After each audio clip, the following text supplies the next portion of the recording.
Pope Francis leaves behind a fortune. Yes, you heard that right.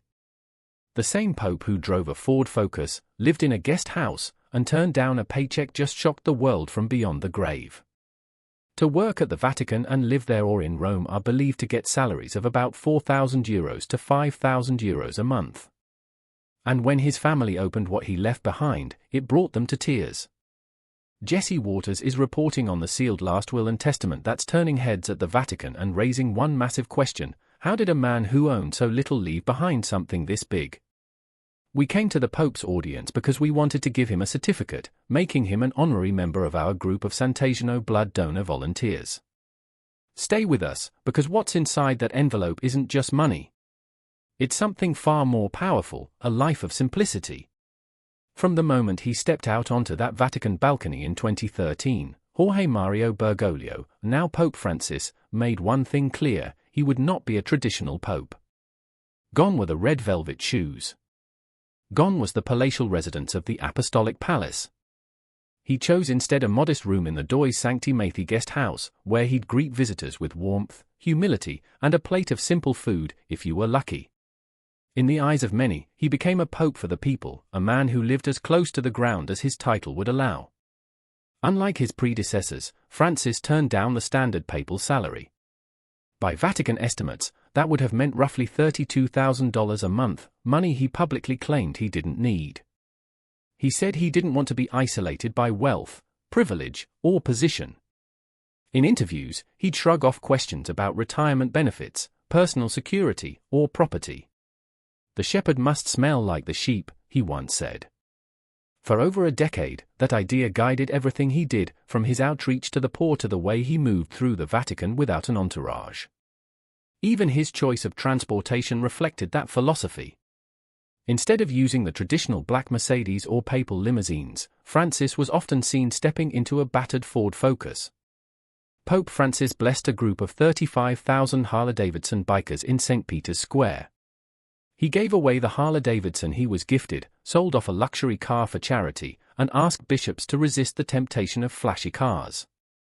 For most people watching from afar, the message was loud and clear: Pope Francis had no interest in riches, not even if they were handed to him in a golden envelope. So when people discussed the Vatican's vast wealth, estimated between $10 billion and $15 billion, they rarely associated it with him personally.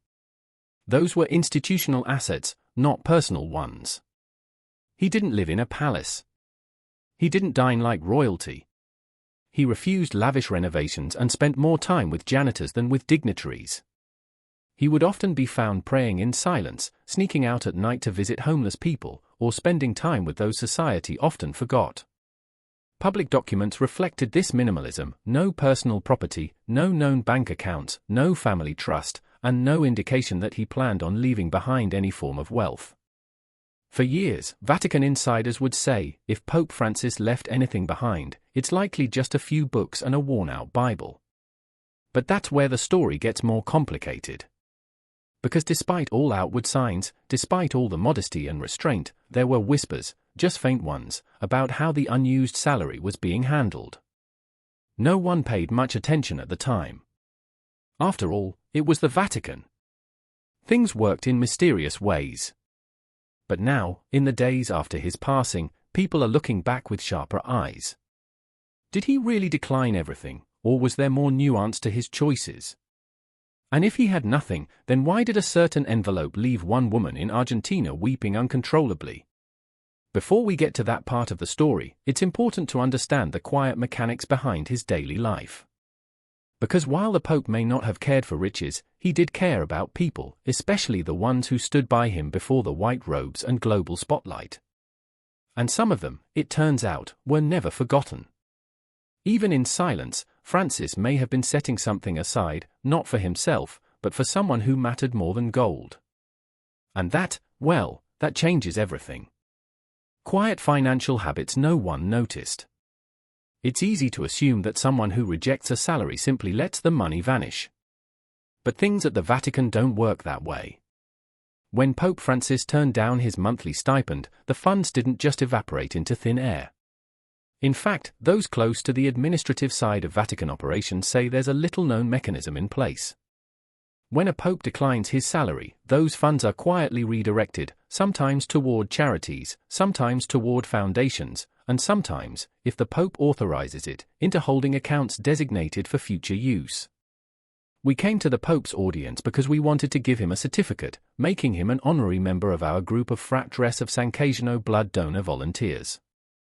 Officially, Pope Francis always refused his salary. But behind the scenes, it appears the Vatican was still budgeting for it.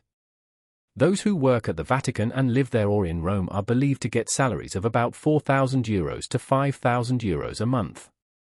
And according to internal sources, a portion of that amount, over time, was deposited into a trust under his name. Not for personal use, but for discretionary spending. Discretion that, by its very nature, was never announced or published. It sounds paradoxical, a man who preaches poverty, yet still possesses the legal means to direct 6 figures a year. The path of Jesus started on the periphery.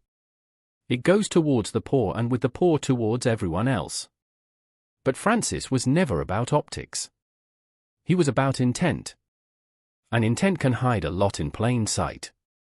Most popes before him spent freely within their role, using stipends for travel, gifts, personal upkeep, and occasionally even retirement planning. Francis, on the other hand, funneled most of what was allocated to him into social causes, especially ones tied to Argentina, where he remained emotionally tethered. He was Pope to the world. We'd had him in Argentina for over 60 years, homes for orphans, medical care for impoverished families, scholarships for young seminarians from underfunded regions. Some of these donations were publicized. Most were not. What's even more curious is that Francis never set up a personal foundation bearing his name like many modern religious leaders or public figures. He didn't build monuments to himself. But there is now evidence that he worked through intermediaries, 2 of them reportedly linked to Jesuit financial networks in Latin America, who helped structure and maintain a trust quietly accumulating over the years. So why the secrecy? Some insiders suggest it was his way of staying true to the vow of poverty while still acting as a provider. To the public, he was the Pope who lived in a guest house. But privately, he may have been managing the only form of inheritance he could justify, one built entirely for others. Still, few suspected that the money had ever been earmarked for family. Pope Francis rarely spoke about his relatives, and when he did, it was with reserved affection. He once mentioned his sister Maria Elena in passing during an interview, calling her the one person who remembers who I was before all this. That statement didn't turn heads then. It does now. Because Maria Elena Bergoglio, living quietly in Argentina, had never accepted any benefit from her brother's position. She lived modestly, even when her health began to fail. She was never spotted at Vatican events, never featured in international media, and never sought out attention. But sources now say that Francis kept in contact with her regularly, and even wrote to her weekly. Not just letters of love, but of reassurance. Perhaps to prepare her for something he knew she'd one day receive. That something, it turns out, was already growing. Year after year, as the public marveled at the Pope's humility, the trust remained untouched. Reports say it was invested conservatively. No risky portfolios, no extravagant gains, just steady, quiet accumulation. Until, after more than a decade, it had grown into something substantial. More than just a symbolic gesture. Now, with Pope Francis gone, those quiet financial habits are beginning to surface. And they don't look like the actions of a man with no plan. They look more like a farewell gift in the making. And it would only take one envelope to unlock it. His sister. His anchor. Maria Elena Bergoglio never saw herself as the sister of a pope. To her, Jorge was simply her older brother, the one who'd walk her to school, defend her from neighborhood bullies, and later, after their father died, fill the role of a second parent without ever saying it out loud. Their bond was forged long before the white cassock and the papal ring. Rooted in the quiet routines of Buenos Aires, in a house that echoed more with prayer than with wealth. When Jorge became Pope Francis in 2013, Maria Elena didn't fly to Rome for the inauguration. It wasn't because she didn't want to. It was because he asked her not to. According to her, he said the money it would take to travel should be spent on people in need. Pray from home, he told her. That's more than enough. And she did, every day. They never lost touch. Even as the demands of the papacy pulled him into global affairs, through handwritten letters, short phone calls, and the occasional recorded message, the siblings stayed connected. He never signed his letters Pope Francis. Always just H. And he'd often end with a phrase she grew to treasure, Quidate, Hermanita. Take care, little sister. Her life in Argentina remained low-key. No cameras outside her home, no exclusive interviews. The media occasionally tried to find her, but she never gave them much to work with. A quiet woman with a quiet life. She raised her family modestly, worked when she was able, and battled through her own health crisis, including a stroke that nearly took her voice.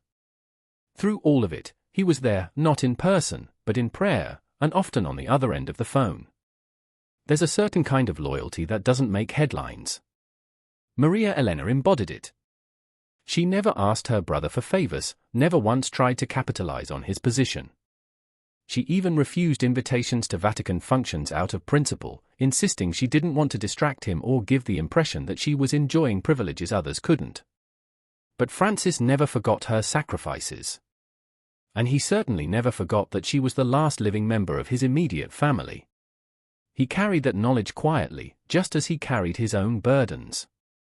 And in his final years, particularly after several health scares, those close to him noticed a subtle shift. He started asking more questions about legal matters, about trusts, about how to ensure things were carried out quietly but with purpose. He never said her name publicly in these conversations, but there was no doubt who he was thinking of. And when his health sharply declined in early 2025, Vatican aides confirmed that one of his last personal requests involved sending a document to Argentina via secure courier, to a woman who had never once stepped inside the apostolic palace. That woman, of course, was Maria Elena. When the sealed envelope arrived, she didn't open it right away. According to neighbors, she held it in her hands for a long time, pressing it against her chest like it was a final embrace. No one knew what was inside. Not yet. But what was clear, even then, was that the bond between them had endured everything: the church, the fame, the distance, and even death. She wasn't just the sister of the Pope. She was the one person who never let him forget who he was before the world called him Holy Father. And now, she was about to discover what he had quietly left behind. The envelope arrives. The world was still catching its breath. Pope Francis had passed, and with his death came solemn rituals, public mourning, and the quiet sealing of Vatican doors. The papal apartments were closed. The bells had tolled. Flags hung at half-mast across the world's most powerful churches. A major moment for the 1.3 billion Catholics around the world. Pope Francis has passed away. But in Argentina, the mourning was quieter, personal. Maria Elena, his sister, had not flown to Rome. Her health wouldn't allow it. Instead, she stayed home, surrounded by silence, until a man in a dark suit rang her doorbell with an envelope in hand. He said nothing, only nodded, and left. It looked like nothing more than a thick cream-colored document, sealed with a red wax crest. No royal fanfare. No headlines. But this envelope would soon spark one of the most unexpected twists in the legacy of the humble Pope. While Maria Elena held the envelope, nearly 7,000 miles away, a different kind of reveal was unfolding on American television. Jesse Waters appeared on air, seated at his studio desk with a stack of papers in front of him and that trademark smirk that always seemed to signal something big was coming. His opening line was direct: "We've got the Pope's last will and testament." And let's just say, it's not what anyone expected. Pope Francis leaves behind a fortune that makes his family cry. At first, viewers assumed this would be a theological segment, maybe a final message, a quote, something spiritual. But what followed felt more like something out of a courtroom drama. Waters unfolded the document and tapped a line with emphasis. "This," he said, "is a legal acknowledgement of a trust fund managed for over a decade with explicit instructions for disbursement to one individual, Maria Elena Bergoglio." On the screen behind him appeared a breakdown, nothing too detailed, but enough to cause a stir: a Vatican-managed fund, annual deposits, accrued interest, a figure undisclosed officially but speculated to be in the high six, possibly low seven-figure range. Earmarked for one woman. And more importantly, for a cause. Waters leaned in. According to sources familiar with the trust, Pope Francis spent years quietly diverting unused papal stipends, royalties from his written works, and private donations into this account. Not for himself. Not for luxury. But for the sister he never stopped writing to, and for the people she continues to live among. The reaction was instant.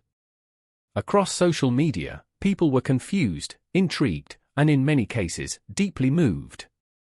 Why would a man who lived in near poverty leave behind a small fortune? One user asked. Because he wasn't storing treasure for himself, another replied. He was planting it for someone else.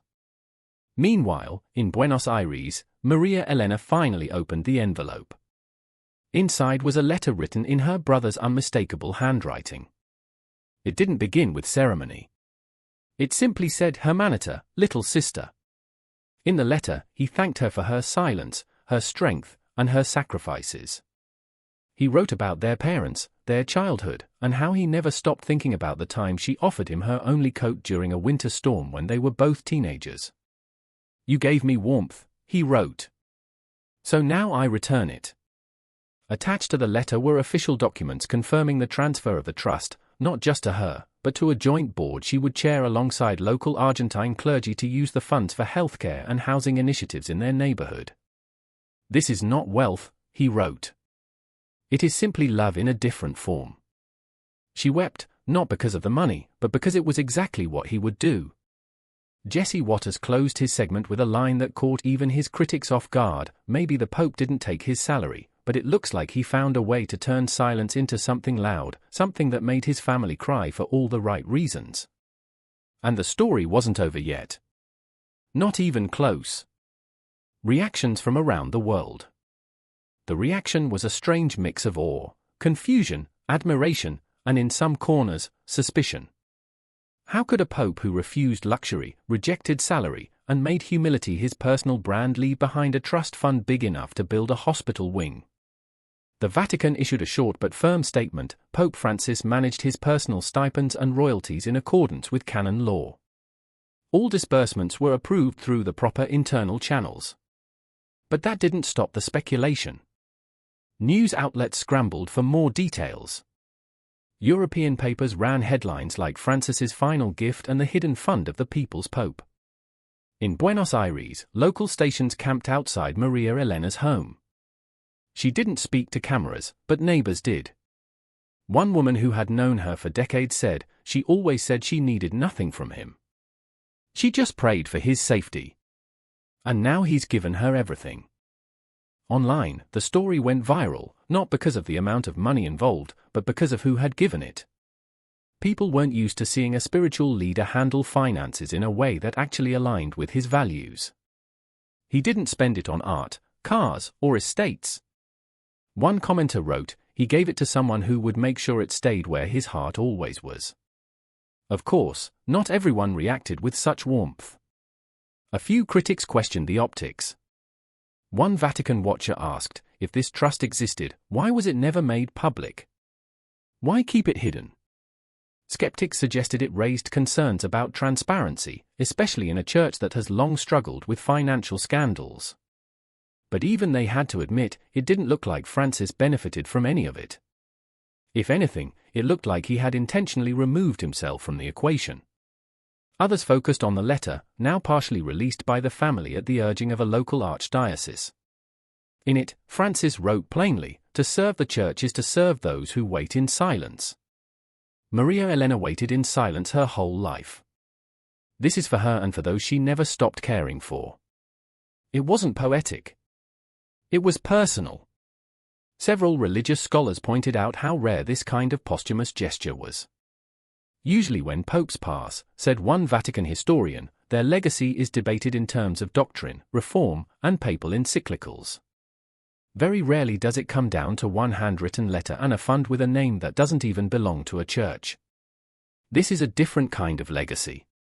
But maybe the most powerful response came from where Pope Francis might have least expected it, the next generation of clergy. A group of young priests in Colombia held a vigil in his memory and read his letter aloud. Afterward, they began organizing a fundraising campaign inspired by what they called the Bergoglio method, giving quietly, without recognition, but with immense impact. Even Jesse Waters, who reignited the entire conversation, returned to the subject a few nights later. He played a short clip from the initial segment and then added, "I've covered popes, politicians, and billionaires. But this one managed to outgive them all without telling anyone." In the weeks that followed, donations poured into the small community foundation that Maria Elena had been asked to oversee. She declined to give interviews, but she did release one statement through the archdiocese: "My brother lived in silence. He died in peace.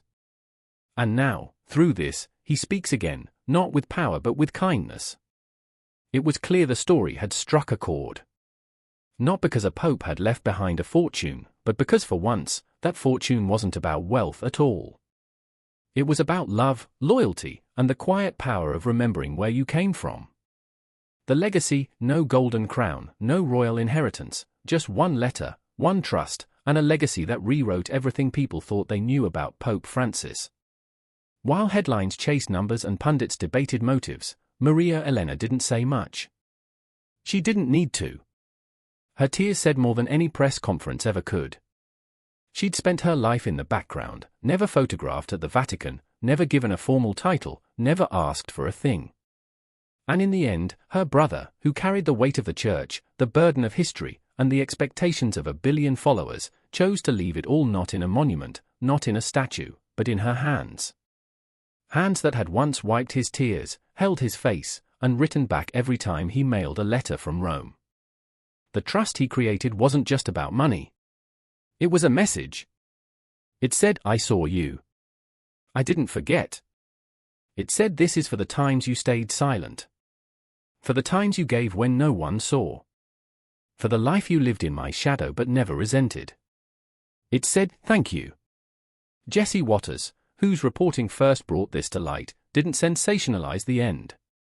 In his final coverage, he looked straight into the camera and said, "This wasn't a twist. This was the truest version of Francis. He didn't leave gold. He left dignity. And that's what made his family cry." As the world moves on, as a new conclave approaches, and the church prepares for another chapter, there's a story still quietly unfolding in Argentina, a story of a small foundation now flooded with donations, of clinics being built, shelters being expanded, and one woman who never sought attention now carrying out her brother's final wishes quietly, faithfully, and without ceremony. In the end, Pope Francis didn't just preach humility. He planned it. He turned every unused check, every ignored benefit, into something lasting, something personal. And when he passed, it wasn't the church that cried first. It was his sister.